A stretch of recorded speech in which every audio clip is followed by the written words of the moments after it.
जय हिंद दोस्तों। आज लोग हम क्लास 12 फिजिक्स में जो आज देखने वाले आवेशों के बीच आकर्षण और प्रतिकर्षण का सिद्धांत।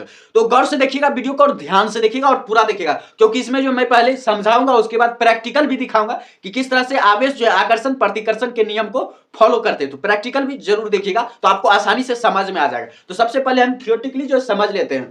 तो थियोरेटिकली समझने के लिए सबसे पहले एक पॉइंट याद रखना है कि आवेशों के बीच आकर्षण प्रतिकर्षण का सिद्धांत दिया किसने था। तो वो दिया था हेनरी कैवेंडिश ने। हेनरी कैवेंडिश याद रखेगा यह नाम, कभी आपको क्यूज में काम दे सकता है कि आवेशों के बीच आकर्षण और प्रतिकर्षण का सिद्धांत किसने दिया था। तो दिया था हेनरी कैवेंडिश ने दिया था। अब इन्होंने तीन पार्ट में दिया था। तो इन्होंने पहले पार्ट में क्या कहा था कि दो समान आवेश एक दूसरे को धकेलते हैं। वो क्या करते हैं, एक दूसरे को धकेलते हैं। यानी आवेश कितना तरह के, दो तरह के, एक धन आवेश, एक हो जाएगा धन आवेश, और मान लीजिए ये धन आवेश और ये हो गया ऋण आवेश। यानी ये समान आवेश एक दूसरे को क्या करेगा, धकेलेगा, यानी प्रतिकर्षित करेगा। तो दो समान आवेश के बीच जो है, दो समान आवेश के बीच जो बल लगता है वो एक दूसरे को जो धकेलते हैं, यानी दो समान आवेश के बीच जो प्रतिकर्षण का बल लगता है। कौन सा बल लगता है, प्रतिकर्षण का। यानी ये इस तरफ धकेलेगा तो ये इस तरफ धकेलेगा, तो ये एक दूसरे को जो धकेलने का कोशिश करता है, यानी प्रतिकर्षण होता है।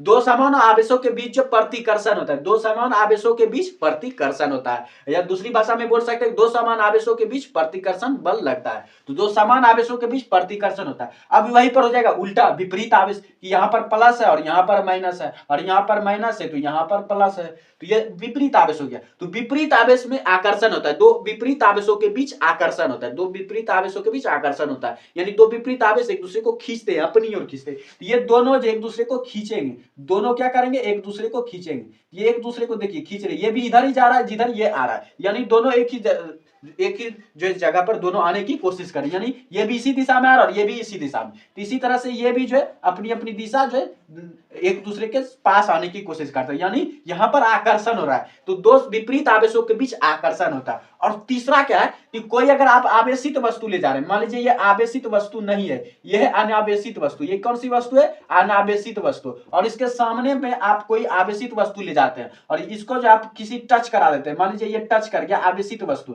आवेशित वस्तु टच कर गया किससे, जो अनावेशित वस्तु से, अनावेशित वस्तु, तो ये भी जो आवेशित हो जाएगा। तो इसको भी जो आवेशित कर देता है, यानी जब किसी आवेशित वस्तु को किसी अनावेशित वस्तु के नजदीक लाया जाता है या संपर्क में लाया जाता है, जब किसी आवेशित वस्तु को अनावेशित वस्तु के संपर्क में लाया जाता है तो अनावेशित वस्तु भी आवेशित हो जाती है, अनावेशित वस्तु भी आवेशित हो जाती है। यानी ये दूसरों की भी बदलने की क्षमता रखता है, यानी आवेशित वस्तु जो अनावेशित वस्तु को बदल देता है, यानी अपनी तरह बना देता है। तो आवेशित वस्तु में क्षमता होती है कि वह दूसरों को भी अपनी तरह बना लेता है। तो आवेशित वस्तु जो अनावेशित वस्तु को क्या कर देती है, आवेशित कर देती है। तो इस तरह से ये तीन पॉइंट हो जाते हैं किसके, आवेशों के बीच आकर्षण प्रतिकर्षण का सिद्धांत। पहला सिद्धांत क्या है कि दो समान आवेशों के बीच प्रतिकर्षण होता है, विपरीत आवेशों के बीच आकर्षण होता है, और तीसरा क्या है कि आवेशित वस्तु जो अनावेशित वस्तु को भी आवेशित कर देती है। तो ये थर्ड पॉइंट। अब जो इसको प्रैक्टिकली हम देख लेते हैं।